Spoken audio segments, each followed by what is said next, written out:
Hello, and thanks for joining us for our second Formscan show of the weekend in association with Live Score Bet. Once again, I have Donn McClean here, and we're going to go through Sunday's action at the Curragh, 4 Group 1 races. What a weekend it's going to be all told, Donn, but Sunday is particularly good too, isn't it?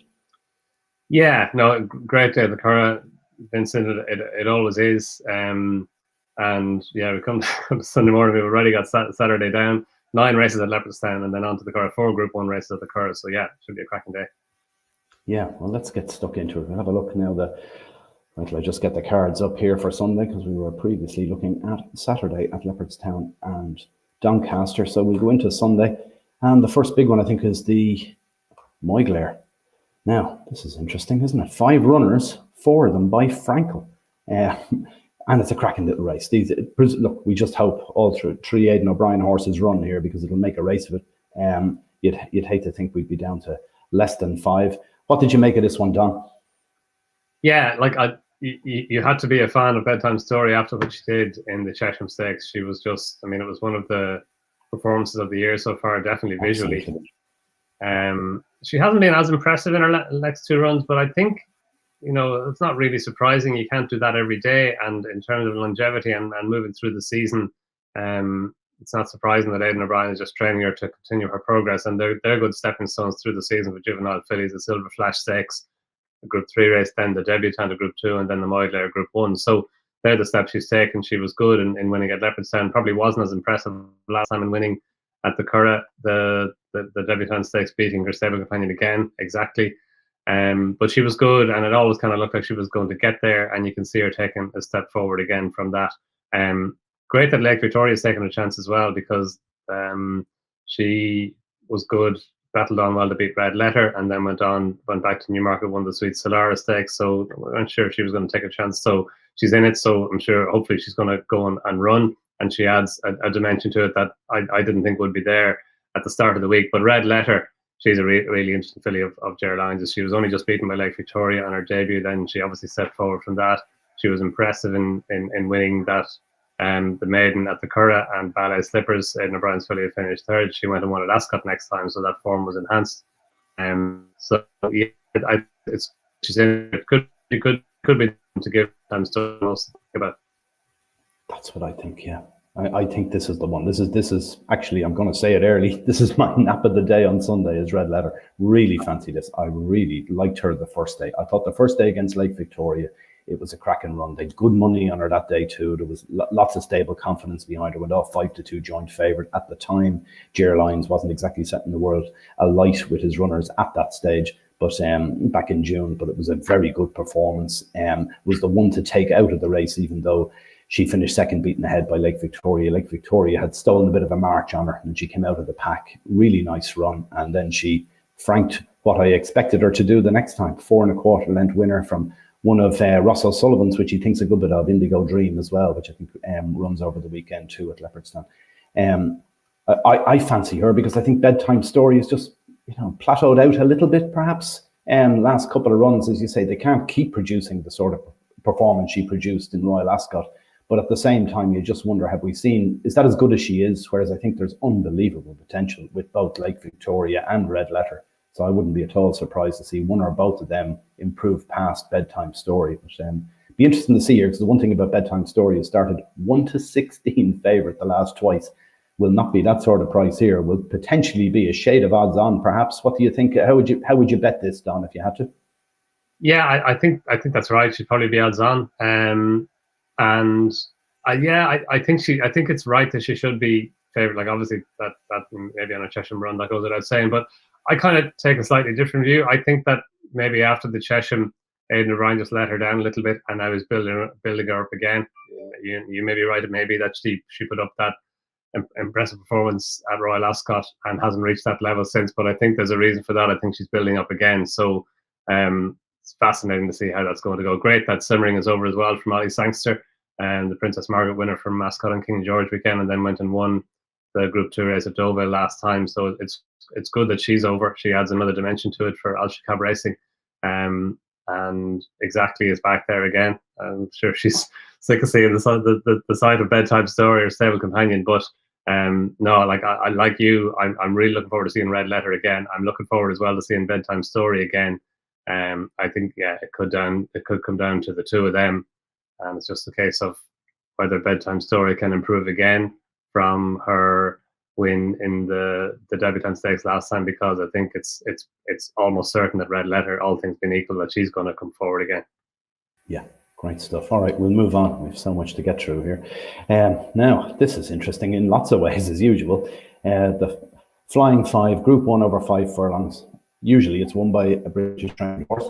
Probably be again. Bradsell is a major contender. What will be interesting here is I think will be Holly Doyle's first ever winner on Irish soil. I think she's had 20 rides in Ireland and never won a race here yet, which is astonishing considering she's ridden 1,000 elsewhere. What do you make of this one, Don? Yeah, look, as you say, it's we've kind of come resigned to the fact that it's probable, more likely than that, it'll be a British train winner. That said, Moss Tucker was great last year for Ken Condon, and Eddie Lynham sprang a bit of a shock with Romantic Proposal a couple of years ago. It's in the post-Soul Power, Slade Power days for Eddie Lynham. But yeah, I think this might go for export again. And maybe if the rains come, that'll bring Moss Tucker into it, because he does like to get his toe in a little bit.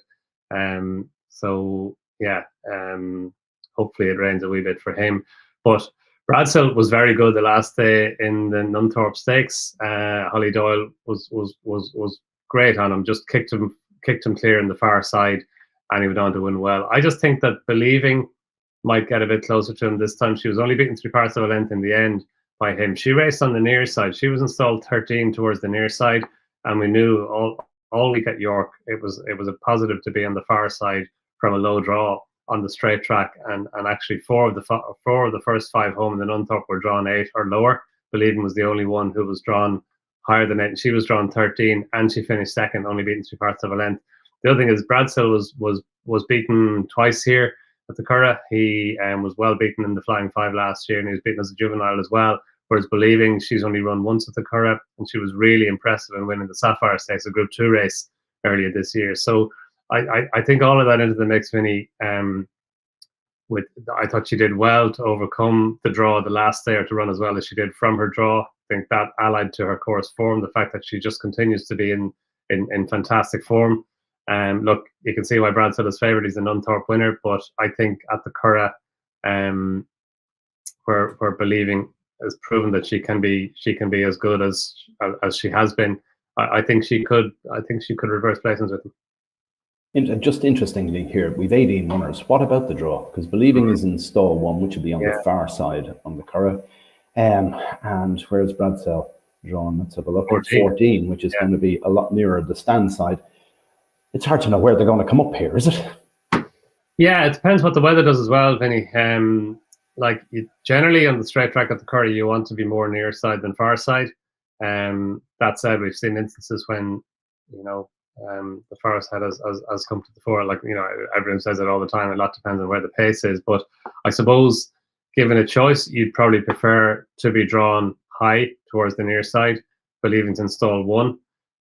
But I'm sure Ryan Moore will have a plan to try and negate any impact of any draw. So I wouldn't be too worried about the draw. And it's not definite where the draw is going to be or what the weather is going to do. So yeah, I think it's definitely something you have to take into account. But it's an unknown. It's a known unknown, I suppose, at the minute. Yes, I suppose it is. Yeah, and of course Ryan Moore, no better man to have a plan, I'd say. We'll move on. The National Stakes. This is the one over for Colts over 7 furlongs. Cracking race here again. Thanks to Aidan O'Brien largely with the some of the ones he is in it. But there's an interesting one here for me is Hill Road. I don't know what you made of this, but just maybe it's not good enough. I don't know, but very, very impressive. And Leopardstown also won a barrier trial as well. Do you give that any chance here against Henri Matisse? Yeah, I give him a big chance, Vinny. Yeah, no. I think he's got a big chance. As you said, he had that barrier trial experience before he went to Leopardstown the last day, but he was so good. He hit the front early enough, and he stayed on really well. Like he just came further and further away. And the 4th horse from that race, Trinity College, he came out and was impressive in winning at Galway there on Tuesday evening. So that form has been upheld. As well as that, the time that he clocked in that race. The Desmond Stakes was on the same day, the race that Mutasarref won, and he clocked a faster time than Mutasarref clocked. Now that they did go a good pace in the maiden, and in the Desmond Stakes they went slow enough early on. It wasn't a great pace, but even so, to clock a faster time than Mutasarref, who's I think rated 110 or 111, that was a massive run for a horse who was effectively making his racecourse debut. He had that barrier trial experience, so I'm sure that was a positive and brought him forward. But no, I think he's got a big chance here. Like Henri Matisse, he's the automatic favourite. He's the Railway Stakes winner. He wasn't the shortest of the Aidan O'Brien horses in the Railway Stakes. Tunbridge Wells was favourite in front of him, but he stayed on well to win over 6 furlongs that day. He left the impression he'd be better over 7, and he was better over 7 last time in the Futurity Stakes, but back over 7, back over the course and distance. In fact, all his 3 runs have been at the Curragh, all 3 wins, so he's unbeaten in 3 runs there. So he's the automatic favourite. And I think Aidan O'Brien has won this 12 times. Vincent O'Brien has won it 15 times. It's all these races he's kind of gradually getting the better of Vincent O'Brien. He still has a few to go to catch him in the National Stakes, the Vincent O'Brien National Stakes appropriately. But he's a big player under Matisse. And great that Armora City is in there as well. Charlie Appleby's horse for Godolphin. I think he was supplemented. He won the Vintage Stakes last time really impressively. And the 3rd horse from that race, Cool Hoof Look, he came out and won the Gimcrack next time at York there at their Ebor meeting. So that form has been upheld. It's good that he's over. And you've got Curragh of the County as well in there for Joseph O'Brien. Good horse, won well at Dover last time. So it's a really good race. And just to mention Scorty Champ as well. He missed the break against Henri Matisse the last day. He missed the break at Leopardstown the time before that, and he still won. It was only a 4-horse race, the Futurity the last day, but he was staying on well at the end. So if he can get away on turns, he could outrun big enough odds. But no, I'm with you on Hill Road. I think he could be the value of the race. Yeah, one question mark is the drop and trip. It was over a mile the last day, dropping back to 7. You don't think that's an issue, do you? He probably wouldn't have chosen it because he did see out the mile well the last day, and he's running now at the Curragh, not at Leopardstown. But it is interesting that they're going for this race, isn't it? When they obviously would have the option to go over the same course and distance in the Group 2 race the previous day. Yes, yeah, that's interesting. They didn't go there. It's only a 4-runner race as well, so it would have made a lot of sense to maybe go there rather than taking on these. But they must think they have a fair colt all the same in this ammo. They have a fair bit of ammo overall, both in Ireland and the UK, so they must know what they're doing here. Be interesting to see how it runs. I think it looks an each way play to me in the race. We've got the 8 runners. Let's hope they all stay in. That's the other thing with these races. All right, we'll move on. We have what's our next one? We have the Irish St. Leger Comer Group as well. No runner from poor old Luke. But anyway, we've got a fair race on our hands here with Kyprios, Vauban, Giavaletto. This is a cracker, isn't it? It is, yeah. No, it is. Good that Vauban and Giavaletto are standing their ground. Giavaletto was good and winning over 1.5 miles the last day, the Princess of Wales Stakes at Newmarket, and he beat Vauban in winning the Yorkshire Cup earlier in the year at the Dante meeting. So he's interesting. Good that he's coming over, but yeah, I just think Kyprios he's just so good. Now I know 1.6 miles is probably at the lower end of his stamina range. He stays 2.5 miles well, as we know, but yeah, I just think he's just a superlative stayer. He's in the bracket of, like, he had that season last year where he was off, nearly died apparently. So it was great that he came back in the and ran well in the Irish St. Leger for all that he couldn't get to Elder Elderoff. He only ran twice last year. He ran in the long distance cup then at the Ascot Champions meeting. But this year he's won all 4 races. He's gone through the grades, gone through the ranks, won the Ascot Gold Cup and his penultimate run, won the Goodwood Cup last time, stayed on well over 2.5 miles, stayed on well over 2 miles the previous time. And yeah, I just think he's probably got enough in hand to be able to drop back down and trip to 1.6 miles. Yeah, what's interesting here as well is the top 3 contenders here. 3 of the best jockeys in the world at the moment. Oisin Murphy, Ryan Moore, William Buick. It'll be a cracker. I hope it's a close one and not, something doesn't go wrong with one or other of them in it and they're all there in contention coming to the furlong pole. It'll be a fun race to watch. What about the rest of the card at the Curragh? Lots of other interesting races, but is there anything particularly took your eye? I thought we had Purple Lily, be a bit hard to beat in this Blandford Stakes. Yeah, no, absolutely. I fully agree. I think this is her trip, isn't it? She was the Paddy Toomey #1 in the Irish Guineas, and she finished 5th that day behind Fallen Angel and a Lilac Rolla, the Paddy Toomey #2, who finished 2nd.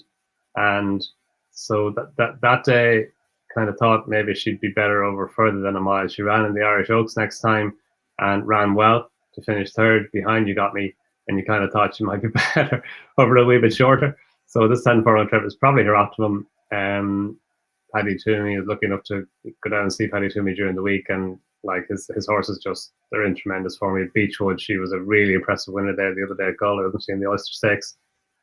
She's a filly, I'd say, wherever she goes next on this easy autumn ground, she's worth following. But I think Purple Lily's Paddy Toomey's only runner over the course of the weekend, and that's the way he operates. He doesn't tend to waste too many bullets. So look, she's the right favourite, and she was my starting point in the race. But I think she's short enough. 2 to 1 or 9 to 4. That's for me around about right. There was a time when you could get value in Paddy Toomey horses, but I think they're priced up fairly defensively these days, and you can understand why. Hanelia is the filly that I like in here, Vinny. I thought she ran well over 9 furlongs the last day in the Snow Fairy Stakes over a trip that's short of her best. She's the Nace Oaks trial winner. That's over 10.5 furlongs when she stayed on well. She ran in the Irish Oaks as well, and it just didn't happen for her in the Irish Oaks. She just was just a wee bit further back. She had to come towards the outside, and she just kept on to finish 6th. But I think back over 10 furlongs now, I think she'll improve for stepping up and trip from 9 to 10 from the Snow Fairy Stakes. And I think she could come forward from that run at the Curragh the last day. It's only 2 weeks ago, but I think she could take a step forward now for Johnny Murtagh. And yeah, she's won over the course and distance. She won her maiden over the course and distance as well on Irish Guineas weekend. So I just think she's been a wee bit underrated in the market. Yeah, very good. Shane Foley in the saddle, I see, which is an unusual one there.